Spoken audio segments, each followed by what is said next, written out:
welcome to this, which is the third in our series of Radical Notion videos in the lead up to our upcoming issue on the mother. I'm here with Jane. Hello. And my name's Rose Rickford. I'm part of the Radical Notion team. So we wanted to have a chat today about care. And in particular, thinking about how building from some of the themes from the previous two videos. So we've had one between you and Victoria, Jane, and one between Charlie and Millie, both of which I think had this, was starting to draw on this idea about the breaking of intergenerational support networks between women. And generally, I think one of the things that made me think about is the way in which we're currently organising care in a way that isolates women from one another and prevents women from providing one another with the support that makes caring possible and enjoyable, and that we get stuff out of it. So I think one of the things that's come through, it's interesting to me because we had this conversation with Max Dashu that we did for the ecology issue, which was way back, where she was talking about matrilineal and the particularly like matrilocal forms of social organization. And I think one of the things that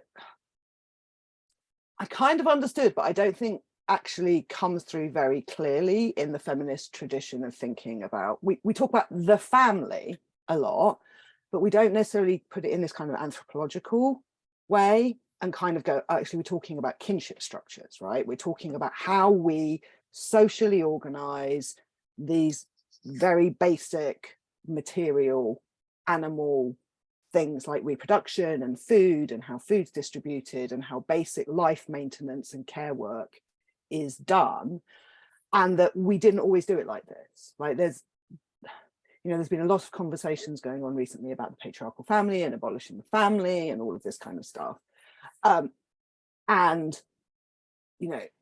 one of the really important questions that is, how do we organize care? How do we organize this life work business? And is the patriarchal family doing it in these little isolated atomized units the best way of doing it? And I think the answer is no.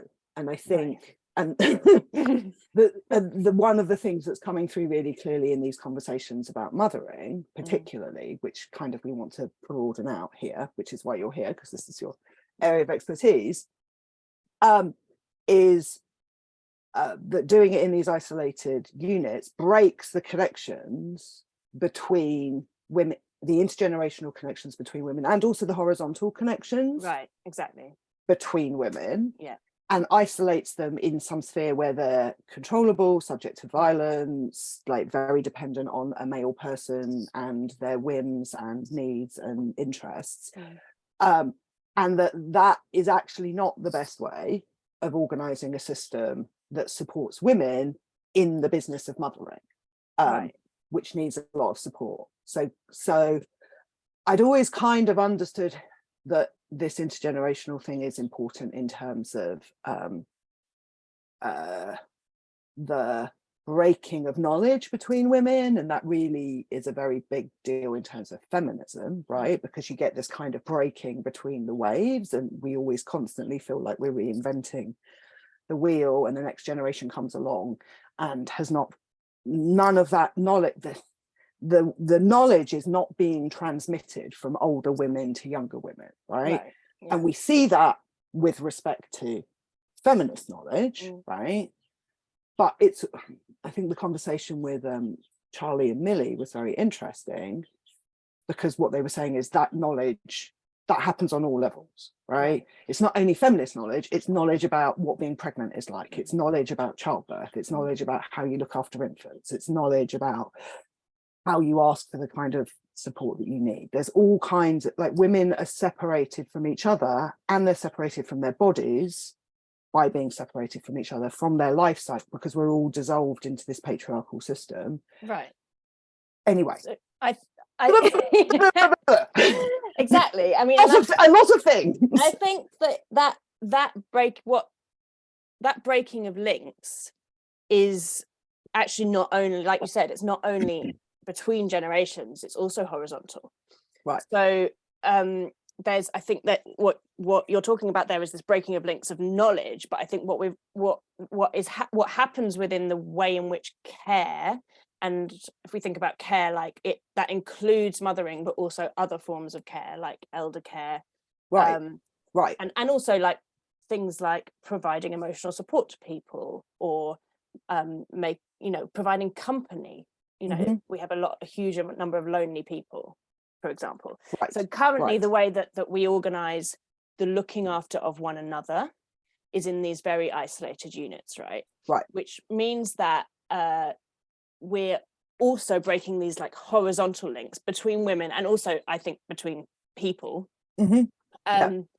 That means that there's actually, the way in which care is currently structured is organized in a way that actively prevents people from looking after each other, in my opinion. Right. Right. So like I think, or makes it much more difficult because right, their caring responsibilities are separated from other caring responsibilities. So if they're meeting the needs of their families, that's in opposition to them meeting the needs around them. Whereas if there was some kind of more collectivized way of doing it, there wouldn't be this opposition between these are the people I care about, right, and the rest of this is just nothing to do with me.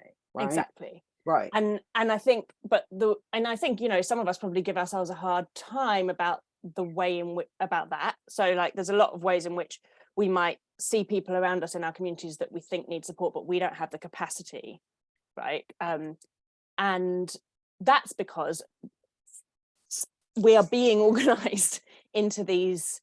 So I think that, so I want to talk about a little bit about the pandemic, because I think it's a really, really important example and recent example of ways in which care was organized differently.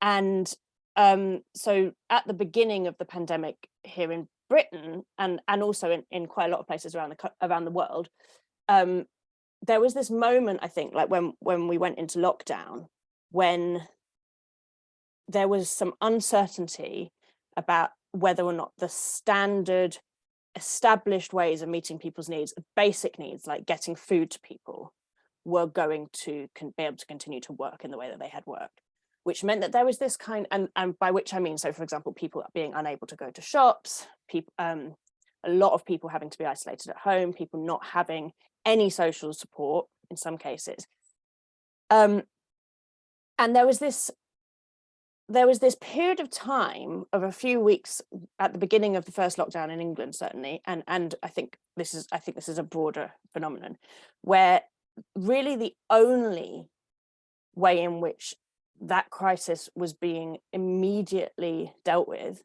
was by people organizing themselves in their communities. Right. So, like for example, in England, in Britain, the state didn't start to provide food parcels to very vulnerable people for a few weeks, right? There was a significant gap in time between when people were in lockdown and when they were being delivered food by the state, right? So those people, if they had actually relied on that food, they would have not had anything to eat, right? Right. And so what I think happened there is this kind of, I think there's a lot of discourse around the idea that that humans are like inherently competitive, and that we're all trying to just replicate our genes, and that because of that, what it makes sense for us to do is just look after ourselves and our own immediate offspring, our own immediate family, and compete with everybody else. Where do you can we just think about, let's just kind of pull back a little bit, because I think this is important to place this in the context of the conversation that we're having. Where do you trace that to? Where do you think that's coming from? And do you think that's been around forever, or because over the course of my lifetime I've noticed it getting a lot worse? So I think that is actually very strongly connected to neoliberalism. Right. So we're like in an a form of economic and social organization that assumes, that is organized on the basis of assuming that that human beings are these little like ultra competitive atomized units that that left to our own devices without any form of social organization would just be like, you know, fighting it out, basically. Right. And that is the way in which our society is organized, and also the way in which we increasingly imagine basically all provision of services. So if you take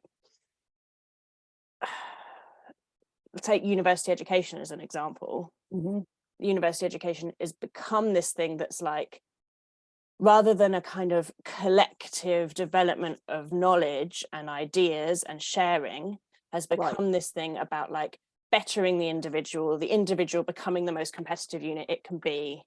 They appear to think that the only function of university education now is to get a better job. And to get paid more money. This is interesting, right? Because to come back to this thing about how we organize care, we're constantly stuck in this kind of opposition between the individual and the collective, but the collective is just seen as a kind of Borg-like morass, right? So if you say the function of a university is actually to provide knowledge for the common good, right? That's not seen as anything other than some kind of a more like, what is this? I remember arguing with a friend of mine,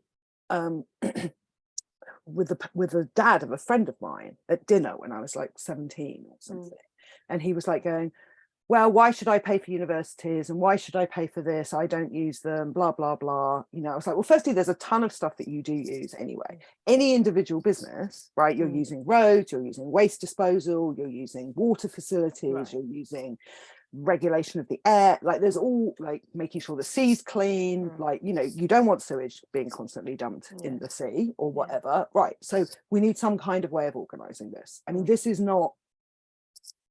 been going on since humans lived in small settlements, right? You need some kind of collectivization of resources in order to I was reading, because a lot of stuff about the transition from matriarchy or matrilineal to patriarchy. I was reading a book on Akrotiri last night, right? So Akrotiri is this Minoan settlement that was destroyed like in 1500, 1600 BC. Right, it was like a major trading port, like from like 3000 BC. They had public works programs, they had sewage, right, like 5,000 years ago, like, and that was organized, because you have to organize that stuff because you've got a bunch of people living together.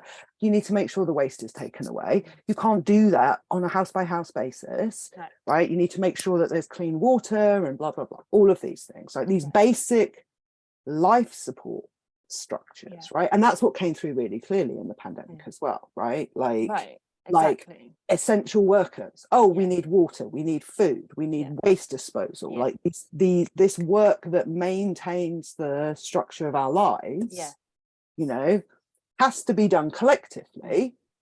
And all of these people who are just like, we're all just like individual. This is not true. Humans would never have survived if we were just trying to rip each other's eyes out all the time. Right, exactly.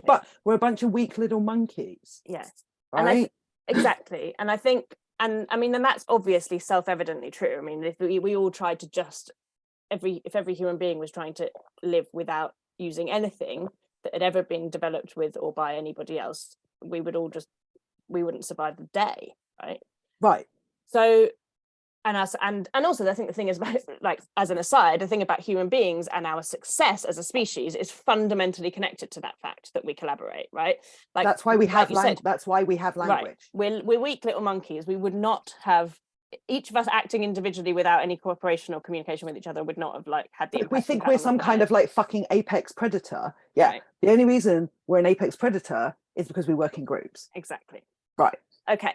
So I think that's, I mean, that's obviously right. And I think because we are working or living on a day-to-day basis in an economy and a culture and a political system which is based on a different set of assumptions from that. Right. I think a lot of the ways in which we are capable of sort of interdependent care and reciprocity are being systematically severed. Yes. So, and I think what happened at the beginning of the pandemic was this kind of opening up of space where the support, the potentiality of supporting one another is normally closed down very significantly.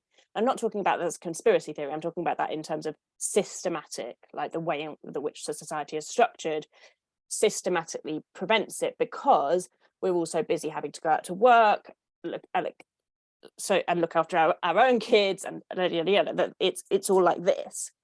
Right. There was this moment of opening where I think that loosened its grip, and I think that happened because the structure did not have any the structure got shaken. Exactly. Right? So the structure got shaken, and then there was this space. So it's like, generally speaking, on a normal basis, like if we don't actually go around putting postcards through our neighbors' doors going, oh, are you lonely, do you need help with your shopping, right? We generally have an assumption that would be a weird thing to do. Mm-hmm. And that it's the state or private responsibility, basically. So it's either the state's responsibility or it's the private individual's responsibility, but the community doesn't have responsibility for caring for one another. Right. And I think that what the pandemic opened up was this space where people actually felt that they could and should and would start looking around and looking out for the people around them. Right. And what that meant was that different. So I think this is the thing, right? So what that meant was that it was possible for example, person A to be, so different people had different needs, basically. So what it meant was that it was possible for me to go and do someone's shopping, but if I'm lonely at home, somebody else could be ringing me. Right. So it created the possibility of, rather than this like, here are the service providers and here are the service users, and the service providers are going to do to the service users. So that's a kind of top-down model of care provision. Or nobody's going to provide for each other apart from in their little units. It created this different way, this third way, which was a kind of multi-directional looking out for each other. I mean, this happened even in because I think what happened in a lot of places is that people set up like street WhatsApp groups, right? Yeah. So people went around. In my street, somebody decided to set up a street WhatsApp group and went around and put like leaflets through the door saying, I'm setting up a street WhatsApp group, here's my number, send me your number, you get added to the street group, and then this thing that you're talking about, this multi-directional thing starts happening. I'm going to do this, does anybody need this, blah blah blah, oh I need that, does anyone have this? And then people started coordinating to try and make sure that everyone in the street was okay, and then their needs were being met. And that was a lot of people's first instinct, right? Actually, like 3/4 of our street joined within like a day or so, right? But it's interesting, that group still exists, but hardly anyone uses it. Right. And people still use it, but nowhere near as much as they used it during the pandemic. Yeah. And I think that doesn't surprise me, because that previous, I think neoliberalism's hold on the way we organize things has re-strengthened, and it had softened a bit during that period. But I think like one of the things that is quite important is that so my PhD is about this response to grassroots community groups to the pandemic. And one of the things that I found was actually, I think, first of all, as we've just said, like that was a very, very common experience. So people's instinct, and I'm going to say instinct, was to look around and look for who needed help and try and help. And that is like very, very different from the sort of most of the fictional portrayals of dystopian or like apocalyptic situations. So what happens when the structure breaks down? Right, Is rioting and looting, exactly. and Yeah. like everyone trying to like fuck the person next to them, right? Exactly. Whereas what actually happened was everyone looked around and went, is everyone okay? What can we do? Right. Right. So we're kind of like, we're given to understand that we are naturally competitive. We're naturally going to like cut each other's heads off given the first chance. Right. And so we need some kind of social contract by which we, you know, agree not to do that because we can cooperate over some things because it's in our individual interest, right? That's the kind of way in which like the foundation of the whole idea of liberal democracy, right, that's structured in our nation. Yeah. Right. And I think that's incorrect. Yeah, and I think it's interesting that neoliberalism just kind of ramps that up, really, right? Like the fundamental idea is that we're in a state of nature. Obviously, the state of nature is not actually a conjectured thing that was supposed to exist. It's a thought experiment, right? But there's a fundamental problem, which is that if the state of nature had resembled anything like that, we would never have developed as a species, because in the state of nature, what we were actually doing to a very significant degree was cooperating with each other, right? And that's being, so yes, there are certain individuals who are more self-interested than other individuals, and they can create a problem for the social fabric, right? But it is not the case that those individuals are like it's like, oh, okay, so what we've actually decided to do is make the antisocial kind of slightly psychopathic individual like the axiom of what human beings are like. Exactly. And we're like, and what that's I don't think we should run society on the basis of the fact that we're all like, you know, sociopaths. Exactly, right. And so and the thing is, if we do run society on the basis that we're all sociopaths, or at least that we're all like selfish, atomized, like don't care about anyone else, you know, basically sociopaths, then what that produces is behavior that is not in the collective interest.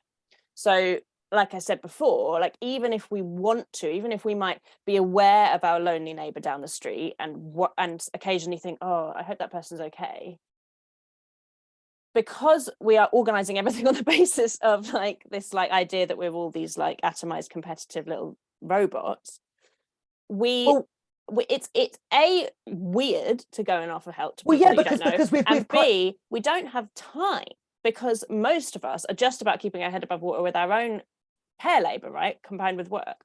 Right. And also, yeah, I mean, I think this is interesting. How would we think about this? We would think about it like, oh, this person is invading my space, like, why are you being weird, blah blah blah blah blah, because we've privileged the kind of the boundaries that keep us all separate, our little, like, you know, every Englishman's home is his kingdom type thing, like we're all in these little units.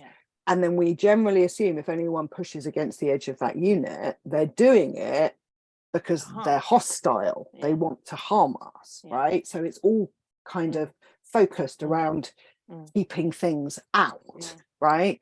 So if someone did knock on the door normally and say, hey, are you okay? I see that you're not very well and haven't been able to go and do your shopping. We'd immediately go, who is this weirdo? Why are they stalking me? Like, you must be trying to rip me off, right? That would be our first instinct. Yeah, right? Exactly. And we know that, so we don't generally do it. And I think this is the thing that like that I think we can really learn something from what happened in those first weeks of the pandemic, which was that social expectation changed. And what was understood as kind of normal, acceptable social behavior included looking out for people around you in a way that it doesn't usually. And I think so what is actually really interesting, there's quite a lot of evidence that like evolutionarily human beings are, and actually loads of species rely on mutual aid in order to survive, in order to thrive as a species, and particularly human beings, you know, that is the basis on which like I said, the basis on which it's very important for our success. It's also true in the higher apes as well, right?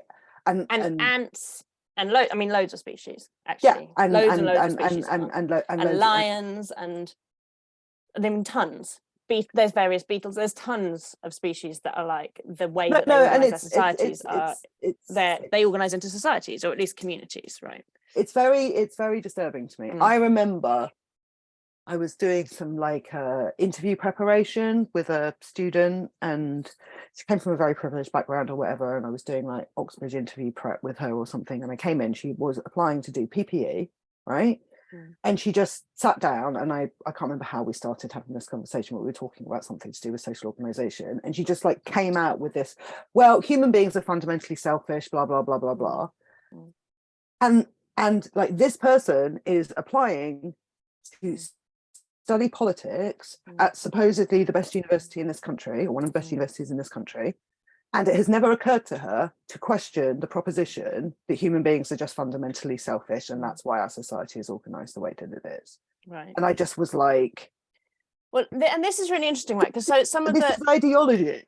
I spoke to a lot of community groups during the pandemic. I spoke to over 40 small community organizations, and one of the things I found really interesting was that some of the participants, some of the people who are involved in those organizations were, I mean, most of them were getting something out of doing it. So they were benefiting, right? They were benefiting because it feels good to help people. They were benefiting because it allowed them to have social connection, which met their own needs. They were benefiting because they felt more part of their community, which met their own needs.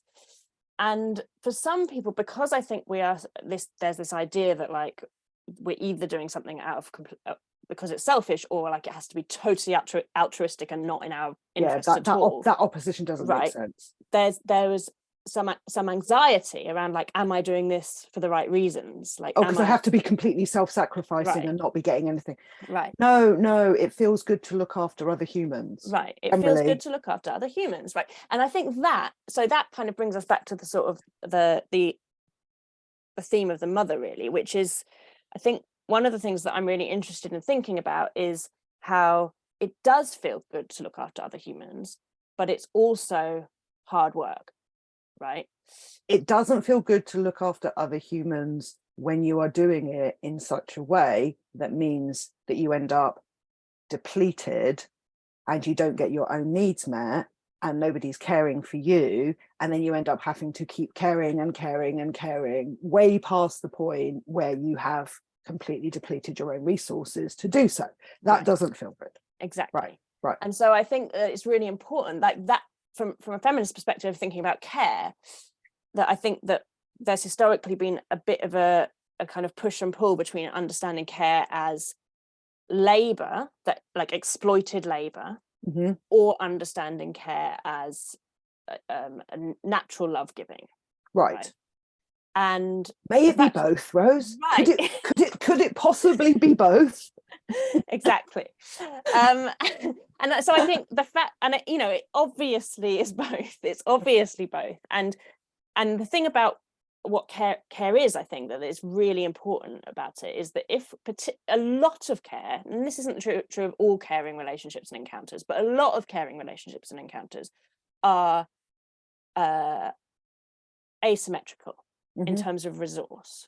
So the obvious axiomatic example being mother and infant. So that is a relationship between two people in which both people are getting something from the other, but the requirement for resource and labor is obviously entirely asymmetrical. I would say, I don't know if there's a lot of relationships like that. There are some. This is interesting, right? Because we talk about reciprocity a lot, and obviously reciprocity is a very key idea in terms of how we undo this structure of exploitation, right, in which resources are being taken from one person to another. The mother's very interesting, and this is also, I think, why it's so important that women get to choose whether they do this, right, or why it's so important that parents get to choose insofar as possible. Because if you're going to do a good job of parenting, it's the one situation where you voluntarily choose to enter into a situation in which the the distribution of resource is completely asymmetric. Right. And this other, you are getting something out of it. Mm. Like parents get a lot out of raising children, Mm. but they don't expect their children to meet their needs. Right. And it's really, really important Yeah. that they don't expect their children Yeah. to meet their needs, because if you Yeah. try and get your child to meet your needs Mm. in certain ways, which That's harmful. sometimes happens, particularly in situations, this is also one of the reasons why it's so harmful for women to be raising children in situations where they're subject to violence or control or abuse, or are very lonely, because then they end up trying to get their children to meet emotional needs that it's actually harmful to children to have placed on them, right? If you want to raise healthy humans, it's really important that their parents are getting their emotional needs met in other ways, right? Absolutely. And so like I think like parenting is really the axiomatic example of that, like asymmetry, which means that but there are others. So but there are certainly others in terms of encounter. So there's lots of encounters, care encounters. So that are, so, you know, for example, when we're sick and we need to be looked after. But also I think as we get older and we have care needs, and some people have like asymmetric care needs throughout their entire lives. So some people need more care than they can give always. And needing more care because some people need more care than they can give, either at different times in our lives or for particular illnesses or whatever reason, that means that we cannot have care, or care cannot be equitably organized as a trade. Right. So it cannot be the case that people who need care can't trade, because that's kind of the fundamental point, right? So like it needs reciprocity matters, but I think it's really important when we're thinking about care that we don't think about it in terms only of like reciprocity within a dyad. So that, I think that's when you can start thinking about reciprocity as a more broad community organizing principle, which is that the principle that everybody has needs and we need to somehow organize things so that everyone is looked after. And sometimes the person that you're looking after can't look after you, as in obviously the case of parent and child.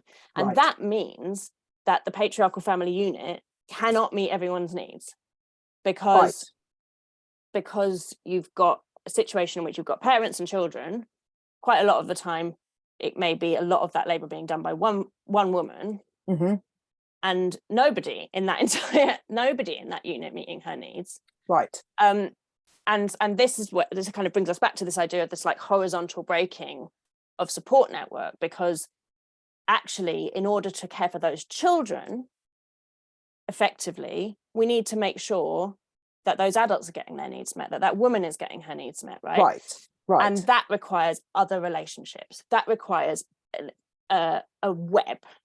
And what I think, though, is also really important to distinguish between is that idea of a web, which is multi-directional and reciprocal.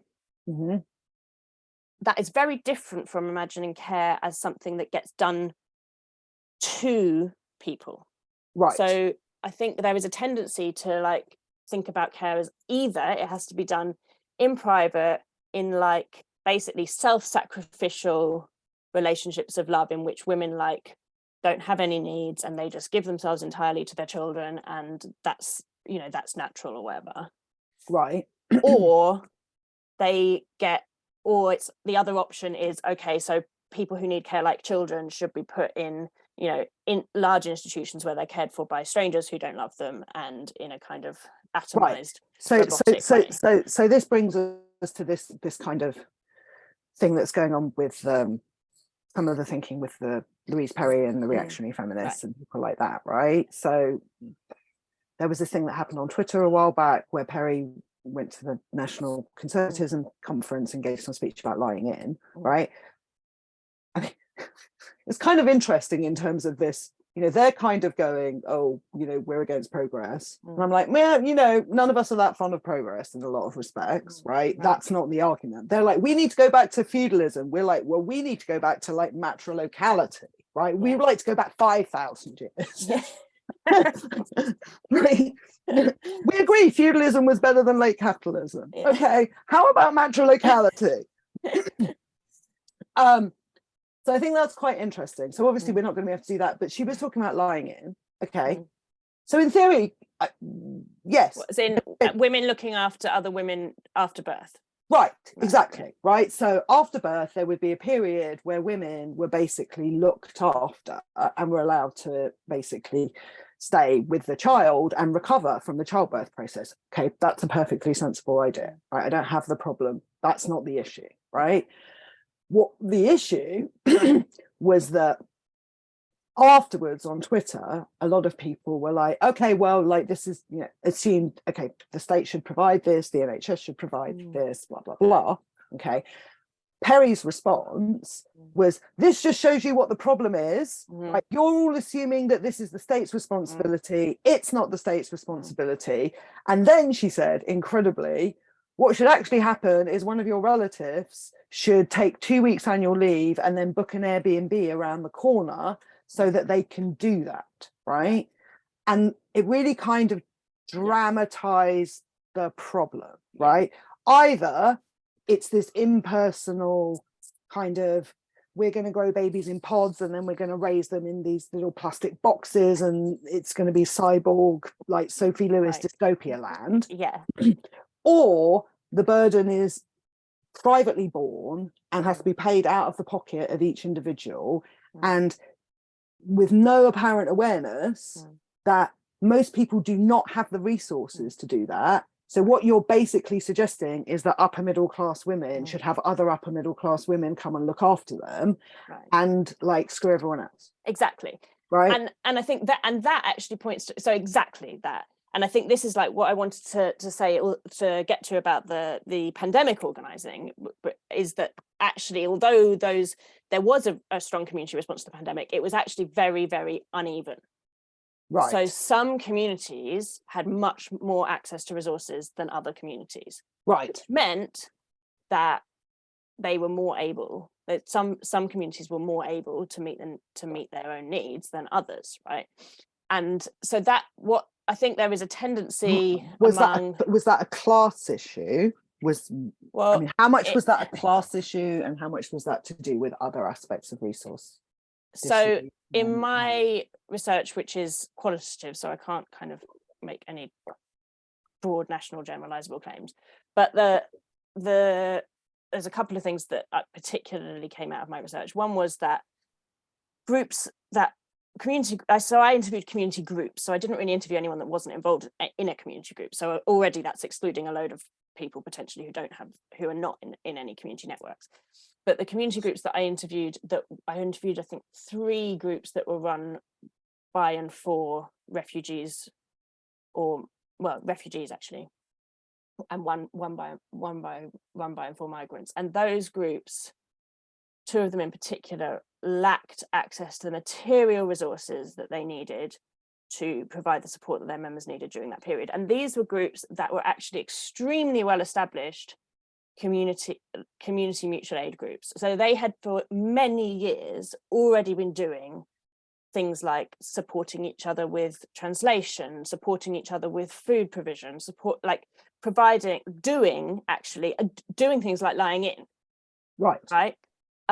Actually providing some of this, like they are long-term mutual aid group, genuine mutual aid groups that have existed for years. Right. But everybody in both of those 2 groups I'm thinking of was extremely poor. Right. And also nobody really knew how to access some of the wider resources of the locality, such as food banks, etc.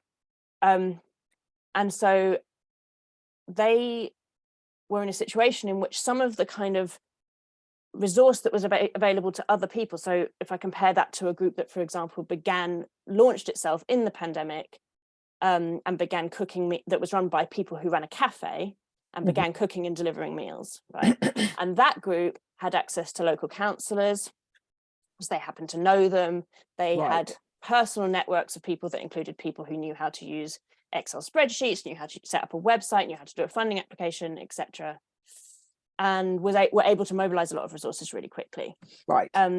So whereas these two refugee groups, really struggled, and basically their pre-existing networks of mutual aid were damaged. I mean, they were fine in the long term, but like they weren't able to feed one another, Right. because they literally didn't have the resources to do so. So they had members that didn't have enough to eat, and they didn't have anything they could do about it. So this I'm just thinking about this, right? But this gives us some kind of thread or idea of like how you can start mediating between this individual privatized model and this state model, because in the case of those refugee groups, you don't need the state to come and do the care work, right. but you need somebody who has the knowledge about how to access the resources to come and give support to those kinds of groups who are already organizing that kind of mutual support. They need money. They need money, but more than that, they need the knowledge. The state has to provide the resources at some level, or there needs to be some mode by which the resources are allocated or distributed. But that's different. The assumption appears to be either it all has to be individually financed and delivered, or it all has to be financed and delivered at this universal, impersonal level. And there's some space in between where it's like, actually, the resource distribution might need to be done at a collective level, but the provision of the service is not actually helped by it being done in this impersonal, universal way. Right? Exactly. And so, and that's exactly. And I think, so for example, again, taking those groups as examples, the people in those refugee communities, their needs were not the same as the needs of different people have different needs, right? Right. So, and the people who had the best understanding of the needs of those specific people in those specific communities were that group, their community organization. So in terms of like actually meeting those people's needs, what would make sense is for that group to have access to the resources and information it needs to do so, because it knows what the people need. Right. If you compare that, for example, to the state food parcel provision during the pandemic, a lot of money was spent on delivering food parcels to a lot of people, like I think everybody over 70. Yeah, but they had no idea what those people needed. So they didn't. So a few things. A lot of people got parcels that they didn't need, and there was a huge community organization effort to collect parcels from people who had them delivered, and then redistribute them to people in their communities who actually needed food. Right. So people on the local level, local small organizations knew who needed food, so they were running food banks or whatever. And so you had people basically donating the food they didn't need that the state had given them, and the communities redistributing it, because at the community level, they knew where the need was. And so they were able to actually respond specifically to local need. And that is not on like a demographically predictable level. So you might, for example, have a family where both parents are in work, but they've got 3 kids. They're having to now home educate their kids. So therefore, parents so I spoke with one group that was supporting someone who the woman was pregnant and was clinically vulnerable, and the man was a taxi driver, so he didn't want to be going out and doing his taxi driving because he didn't want to bring COVID back. Right. So that family needed resources. They needed food. Right. And so local community organizations were able to like redistribute what the state was providing. But so if without that, what you would have ended up with is the state providing these food parcels to people a lot of people who didn't need them. And even people that did need them, the contents of the food parcels were all the same. So they weren't meeting people's particular dietary needs, certainly not meeting. I mean, the fact about food is that, food is not only fuel. In order to feel that our needs are being met, we need to feel that we're seen, that we're not just like cattle. Right. So you provide everybody with the exact same bag of pasta, bread, blah blah blah. That might give them some of the calories they need. I mean, again, the state was too slow, so didn't provide all the calories people needed anyway. But even if it provides calories, it's not actually meeting people's need for. The World Health Organization recognizes that food is psychological, is a cultural psychological need and psychological sustenance. Exactly. As well. So whereas actually for the state to use those resources to to give communities the resources they needed to. So, for example, those refugee groups, if they had had the money, they could have helped those families to access culturally appropriate food to feed themselves and their children, and it would have made the entire pandemic a totally different experience for them, right? Right. And that would not actually have been, I mean, it would have been improved if they'd had food parcels delivered, but it wouldn't have entirely met the need. And they didn't have food parcels delivered because the state didn't know where to deliver them. It's interesting talking about this. I'm just going to go off on a slight tangent because something occurred to me, right? The ideological story that neoliberalism used in order to sell itself, right, was that the market was the most effective way of being attuned. Like, there's something in it which is true, which we recognize that at this universal level, right, a central organizing body does not have the connection or the relationship to what's going on the ground to be able to respond appropriately and to meet needs, right? The story that they told, right, was that the only way that that could be done was through the market, right? And that the market would be better for everybody because the market would be responsive to what is going on and would effectively work out how to distribute goods and services, right? Now, that's not true, right? Because the market doesn't have any value attached, because nothing shows up other than profit. Right, and it can't be true. Like the maths doesn't work because people who have the most need are the least able. Like, if you think about it, take money out of it and just think about this in terms of trade, as we said, newborn babies can't pay. Right, exactly. So if you the problem is not the idea that we need some kind of system that is responsive to the situation on the ground in its particularity.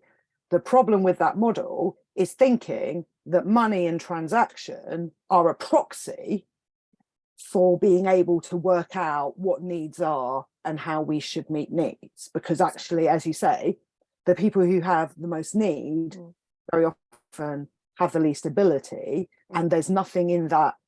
The market is not responding, is not responding to the actual need, right? And it doesn't have the provision of need in and of itself as a human good, as a value. Oh yeah, or an aim, exactly. Or an aim. It's a distortion. It's a complete distortion. So, like, if in terms of organising social care, if we think about elder care, if that's marketized, it's creating an aim for those organisations that. So, if the organisations that run it have an aim, and that aim is to generate profit, right? If it's profitized. And even if it's not profitized, actually, if it's marketized, the aim is to at least generate enough income to maintain the organization. And that is a different aim from the provision of care. And whereas if it was actually funded by the state, that wouldn't mean that it had to be run in this top-down way. You can fund things by the state, which means that you don't create this distortion of purpose, which is that you have to, like, trade. Right. And you have the money, and then you go out and you work with, and you're working in communities, and you understand need and you meet need. And the point is to meet need. The point isn't to generate income. It's a different purpose. And this is exactly the same thing that happened with universities, to come back to what we were saying about universities, right? Yeah. I mean, if you go back and you look at the original kind of conceptualization of the neoliberal projects, it's absolutely staggering. Because Hayek is basically like, I've worked out that profit will give us this universal objective measure of value. And it's like fuck it will, right? So now we're like, we now think that the function of universities is to produce knowledge workers who can earn more money, right? That's not actually the function of the university, and it never was, right? And it's not the function of any of these public services is not to make money. As soon as you try and modulate those services by saying that the aim can be met by accumulation or profit, you've completely subverted the fundamental function and the values that are supposed to organize that project, right? So that's not going to work. Yeah. But there needs to be some way putting in a mechanism that is responsive to the specificity of local and individual needs, but doesn't subvert the fundamental purpose of the distribution or the organization, right? And how do we do that, Rose? So I have some ideas about that. I have some thoughts about how to do that. So I think, like, as we've said, like, so what we currently have basically as the main options, we kind of have three options right now. One is this like entirely privatized patriarchal nuclear family as the only way of organizing care, right? So the only way elders get cared for is if their own children do it. The only way children get cared for is by their parents, blah, blah, blah, blah, blah, blah, blah. Right. As we've said, that means that you've got a problem of reciprocity, which is that there's care needs that cannot, people who need care that cannot reciprocate, and it's imbalanced. And so you end up with exploited, depleted women. Another option for the organisation of care, as you said, is this kind of Sophie Lewis Firestone dystopia of like everything being top down. So everything being like, I mean, those are the extreme examples, like that kind of babies in pods is an extreme example, but even something like the way that we currently organise the NHS is an example of this, right? So although the NHS obviously provides a vital service, I think it's a fairly common experience to be very frustrated by not having your individual specific needs met, and it not being seen, being treated as an object, not being well subjectified. Like the way in which we navigate the NHS is very depersonalized, and I think that can be a very alienating experience that doesn't make us feel very cared for a lot of the time. Right. So, and I think that alienation is one of the things that someone like Louise Perry is pushing back against, right? When she's saying, you shouldn't expect the state to do this because the state won't actually meet the needs. And if that's true, if the state just is providing like anonymous care workers to go in and it's a different person every day and they're on the clock and they've got 20 minutes and it doesn't matter what your particular needs are, they've got the 20 minutes. That's true. That's not going to make you feel seen. It's not going to make you feel like anybody loves you, etc. Right? And then you've got this like third way, which is the marketization that you were just talking about. So like and that actually also produces this entirely depersonalized which actually promotes uncaring by subjugating those values to a set of instrumental kind of procedures for the purpose of turning, because then, I mean, the last thing that you should do when you're caring for other humans is turn them into resources that you're using to extract profit. Exactly. Right. Which is exactly what the market system is. That's certainly what a profit system does. But also, I think even a market system, because like I said, like if you match up the service provision with paying for it, so selling services, then you're already doing something which is providing the service that people can pay for rather than the service that's needed. And so I think I think that the alternative to all of that is systems that put resources in the hands of communities so that they can organize care, right? So and I think there's a few mechanisms that I've thought about ways that that's possible. So one of the most obvious mechanisms is like generous grant funding for community organizations, right? So for small grassroots community organizations that are doing whatever, that are like organizing street parties, organizing little cycling groups for their kids, like whatever, like to provide enough state funding so that those things are not only available to the rich, so that communities that don't have a lot of material resources can easily access a small amount of money to buy what they need to do that kind of thing, right? First. Second, I think is state funded but community organized care. So having local community child nurseries that are well funded, where people are properly paid, where they have good employment contracts, but that the community is locally organized, so that it's not like some kind of standardized service provision, but actually that the people involved, the parents involved, have a say in how it works, and they're working together to meet their own children's needs, right? I remember in the piece that Ziggy wrote about Yeah. the response to the pandemic, I think in the ecology issue, or the women as resource, I think it was women as resource issue. She said there was some idea about there being, I mean, Sure Start tried to gesture in this direction, but I think it was still too top-downy, right? But some, and I wrote about this as well in the review of Harrington's book, like, we need some kind of commons, right? And childcare needs to be provided in some way that is closer to some understanding of the commons than it is understood. So you could have community organised childcare, but it wouldn't just be isolated as well. It wouldn't just be, this is the childcare facility. Yes, that's right. It would be, this is the place where women with children can come. There is childcare. There is also another set of resources where the mothers can meet each other. There's breastfeeding support, there's like, English lessons, there's whatever. There's all kinds of different, and then we can't even dictate what that would be, because that would have to come out of that particular community, right? Right. But I think what is very important to distinguish is that so some of these ideas of like communities organizing to meet their own needs and with specificity, some of those ideas are in the kind of Tory big society discourse, right?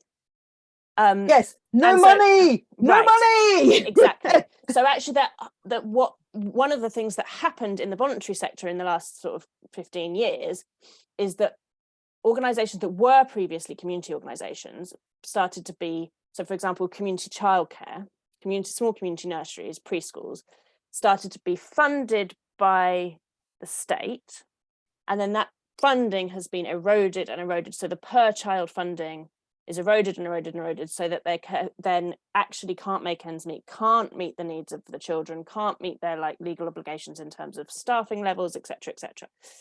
And so that like fundamentally important in like, if as a society we're saying communities know what they need, they can organize together, that has to come with with broader collective responsibility for resource allocation, because at a local level different communities have different access to resources. So it has to, I think that the resource allocation has to be proper. It can't be like, oh yeah, you're going to, and that's a very common thing. So there's also charter schools in the States are an example of this. So charter schools were organized, were schools that are organized by local communities, and actually were in some cases very popular with and supported by African American communities, because the state-run schools were not meeting the needs of their kids, and they needed provision that was more specific, that was not racist, that met the needs of African American children, of Black children.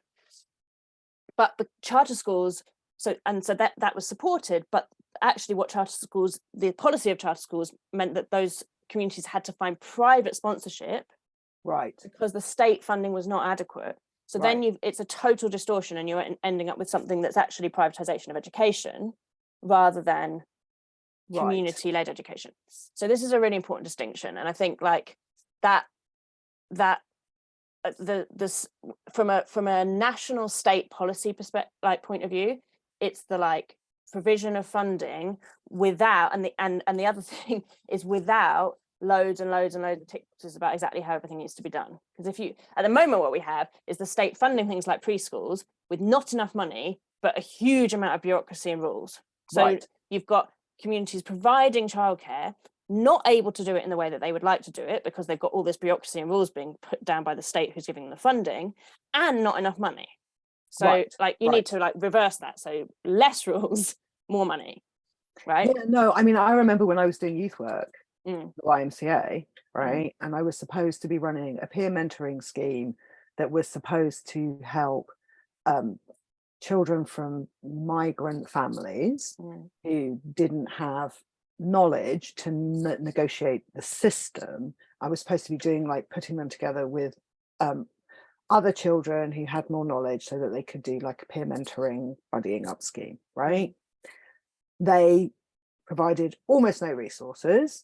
I had no space in which to talk to the kids, and very often they were coming in and disclosing all kinds of terrible stuff that was happening to them. And I kept saying to the organization, like, can you give me like an office or a classroom to use for like 3 hours, like twice a week, so I can have office hours, so when these children come and speak to me, I mean young people actually come and speak to me about things that are going on in their lives, that there's somewhere safe for them to have these conversations with me.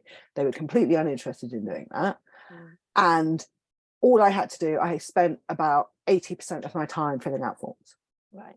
Yeah. And all they were interested in was that I handed them a lever arch file that had all the correct forms in it at the end. They had no interest whatsoever in whether anyone was helped. Right. At all. Exactly. So this is like, if you have this like that's what, like,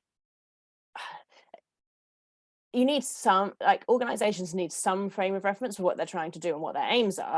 I'm not proposing like a total dissolving of any kind of framework of how we organize things, but so, like, for example, it's reasonable for childcare organizations to be expected to have a certain level of safeguarding, but it's not reasonable to expect childcare organizations to be providing X number of places for like in this number of hours, yada yada yada, because different children have different needs. Like, what you need in order to meet the needs of children in a community varies according to the needs of the community and those children. So you cannot completely standardize that.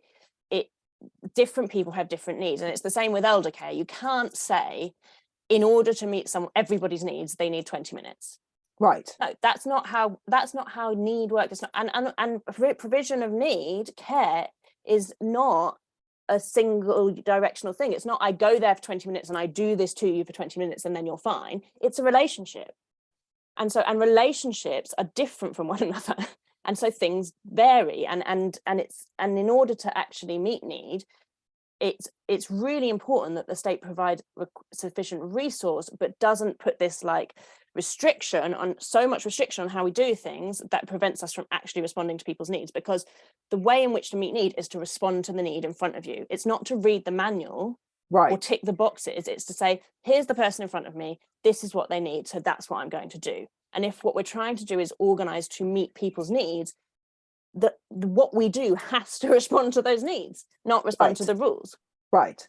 And at the moment, what we're actually doing is constraining people's ability to respond to the needs that are in front of them by giving them these like universal frameworks. Yeah.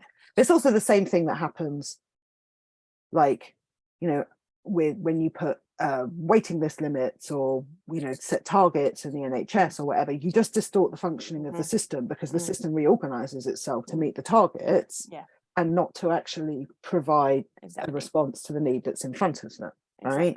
So it's like, oh, we're gonna say that the A&E has to, you know, see this many people within an hour, and then they're like, okay, so what they're just going to do is not respond to any of the complex cases then. Exactly. And that again comes down to lack of resource. So the people who most need to be looked at will actually receive the worst care. So that was brilliant. Well done. And that's the same in schools as well. So you have children who should have additional support, extra support, who aren't getting it because in order to get the support, they need to go through a process of getting a particular piece of paper that says they need the support. And schools don't want to do that, because if they get the piece of paper, they'll have to provide the support, and they don't have the resource to provide the support. Right. So rather than, then it's like, oh, well, on paper, this child doesn't need the extra support because they haven't got the piece of paper, and we haven't done the piece of paper because we can't fund the support. Right. So, and this all comes back to like a lack of resource, right? So in the A&E, you can make these targets, but unless you provide adequate resource to run the service, all you'll do is create distortions. Right. Because the problem is not that, so the people who, if the people who are working there know our purpose is to meet the needs of the people coming in the door, right? You shouldn't need to create, it's not like they're just sitting around going, oh, I'm not sure I'm going to meet anyone's needs today, I'm not sure I'm going to treat anyone. But this comes back to where we started, the assumption that everyone is selfish and need to be incentivized in these kind of disciplinary ways, right? Yeah. If you start with the assumption that people in care work or in A&E or teachers or whatever are not there because they want to provide care, and you need to control and moderate and discipline them in certain ways, you produce these various different distortions, right? And it's also the thing that happened, drives me nuts in relationships teaching, right? Where they're just kind of like, okay, we're going to try and set this we're going to increase the level of micromanagement so that teachers can't provide or adjust the syllabus, work out what they're going to teach on the basis of the particular group of kids that's in front of them. And then we're going to make them fill out all of these. And then what happens is that you can't keep teachers, right? Because you've taken away all of their job satisfaction, which came from responding appropriately to the group of people that were in front of them, and then enjoying the relationship, enjoying the relationship, and enjoying the fact that those kids then developed or learnt things or got excited or whatever else, or they managed to get a bunch of kids who were not interested in Shakespeare to engage in Shakespeare by going completely off grid and doing something unexpected and creative, right? And this is really important for like thinking about actually what care is and how we recognize it. So like if we think about like work, like in Marxist terms, like productive work that makes a thing, you have the thing. Right, so I'm going to make a chair, I have the chair, that's the product of my work. The product of care is in the effect it has on flourishing humans. And so if we remove, this is another way in which actually a severing of relation matters, which is if we remove the mechanism by which people can experience the effect of their care. So in teaching is a good example. So if it's like if you break down the ability for teachers to respond to the needs of the people in front of them, to learn from them, to learn together, to adapt, then you're removing the recognition mechanism. So then what you've got is people putting out energy into the world and not getting anything back that shows them the value of what they've done, and that's exhausting and demoralizing. Well, I mean, I think this comes back to kind of a lot of the conversations that we've had about how human motivation works, right?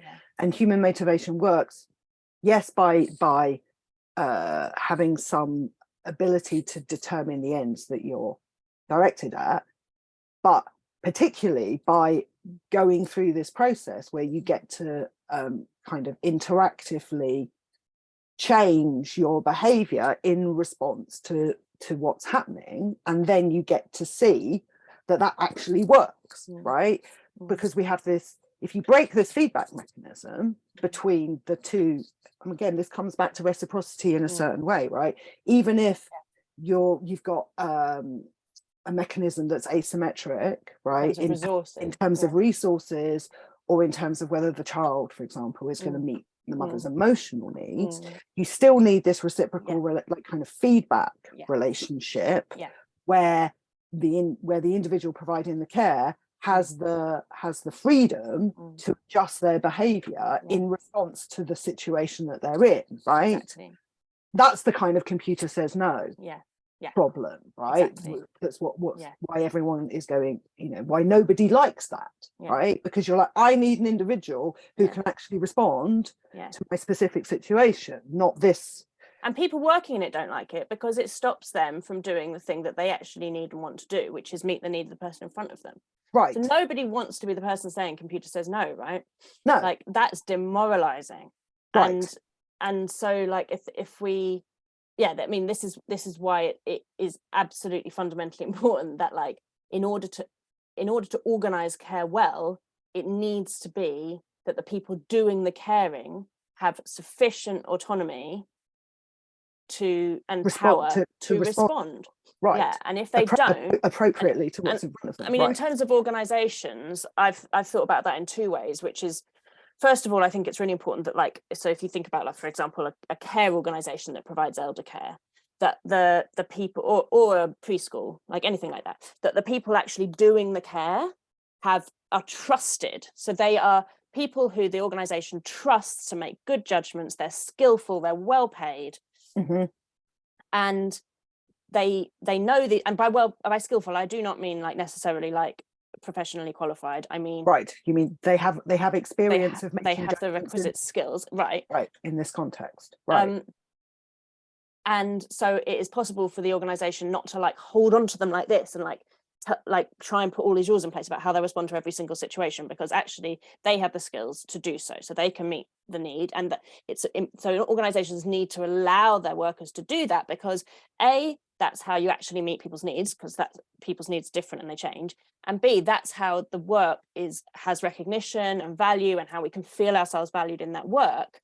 And I think, and the other thing that I think is important is for actually those people who are doing that work to not only be able to make the judgments that they need to make on a day-to-day basis, but also to have a sufficient amount of power and decision making within the organization as a whole. And the reason for that is because those are the people who have the best understanding of the needs that are being met by the organization. And so if you've got decision makers up here, then there's no communication. Then the decision makers are making decisions, for example, about how to run the service that aren't responsive to the need. So if you think about, again, going back to the pandemic, I think that the reason that small grassroots groups were so fast to respond, and so first of all, you've got some new mutual aid groups setting up, but a lot of the work that was done was actually done by very small charities that already existed and completely switched what they were doing. Because they saw that there was a need that needed to be met, and they were small enough to be able to respond. Yeah. So you've got like charities that are like have some trustees and maybe 1 or 2 paid workers at the most, and some volunteers. And that team of people knows the community. There's this like communication going on between all those people. So the decision, like, oh, if this is happening, we can make a decision to change. So, for example, deciding to provide shopping delivery, deciding to provide Meals on Wheels. These decisions were made deciding to provide prescription delivery, deciding to provide welfare phone calls. These decisions were made very fast, like within a matter of days or days.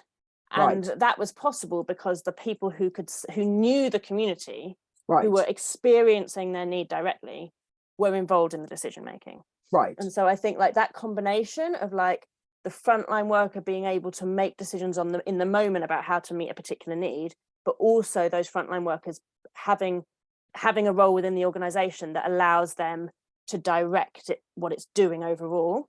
I think both of those things are fundamental to the organization, to allowing organizations to meet need effectively. And that's really why the kind of state down, do everything the same doesn't work, because you've got the decision making going on up here and the provision going on down here, and there's this like severance between the two. And also the state is trying to kind of protect and mitigate against risk as well all of the time, rather than actually work out how to. I mean, there's also an interesting conversation about how these mechanisms get distorted by an attempt to, because like what we're saying, you know, and I think this is a really crucial thing, you're not going to be able to remove human judgment from these kinds of interactions. It's both fundamental to the response being correct, it's also fundamental to the satisfaction that the people who are providing care are getting, because that is about the exercise of their skill, right? And seeing that their skill can then have a positive effect on another human being. And in order to do that, they need to be able to exercise their individual judgment. And that means that sometimes mistakes are going to get made, right? There's no possibility of removing that bit of risk from the system, right? But to come back to this thing about trusting people, right? In order to trust people, we both have to accept that there's a tiny amount of risk in human judgment, but that's the price that we have to pay for the manifold benefits that we get when allowing humans to exercise their judgment, as opposed to what happens when we try and produce this kind of algorithmic universal system, right?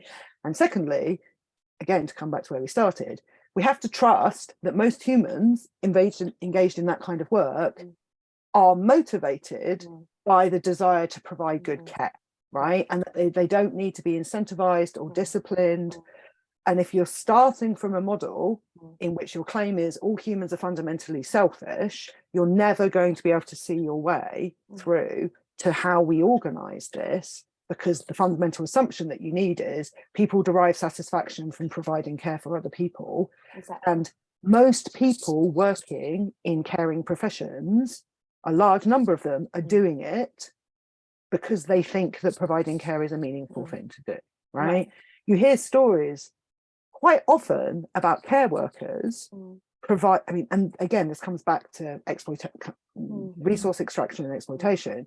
care workers will often provide care that is over and above Yeah. what they are being Mm. remunerated for, because they've got 20 minutes and they will turn up and they will know that this person requires 45 minutes of their time, and they will give that time because the motivation of the satisfaction for them of doing the work properly and actually helping the person they're trying to help is more important to them than the remuneration. I mean, this in itself is evidence of the fact that the fundamental assumption is false, right? Right. And I think Then it's not you're exploiting people, right? Exactly, you're exploiting people. And I don't even think, I mean, it's obviously true that it's more important in some ways than the remuneration, but certainly the motivation isn't only the remuneration. I mean, that's what yeah, but also, yeah, I know, but also that the kind of the reality of the work is that it's actually not possible. You can't do it and still leave after 20 minutes, because what you're engaged in is an interaction. Right? You're engaged in an interaction that requires a certain amount of input in order to be in it.